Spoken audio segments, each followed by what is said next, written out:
आता सगळ्यांच्या घरोघरी गणपती बाप्पाचे आगमन झालेले आहे. प्रत्येकाच्या घरी सकाळ संध्याकाळ बाप्पाची आरती होत असते. तर तुम्ही सुद्धा करता का आरती करताना यामध्ये चुका?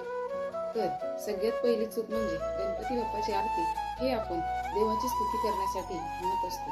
त्यामध्ये जर आपल्या डोक्यावरती ओझ आहे किंवा काहीतरी करायचे आहे म्हणून पटकन आरती करून मोकळे व्हावे असे मनामध्ये भाव अजिबात ठेवू नये. देवाची स्तुती करण्यासाठी अगदी मनोभावे देवाची आरती करावी. आरती करताना काळ्या किंवा निळ्या रंगाच्या कपड्याचा वापर करू नये. त्याचबरोबर आरती करताना त्या आरतीचे उच्चार हे अगदी व्यवस्थित असले पाहिजे.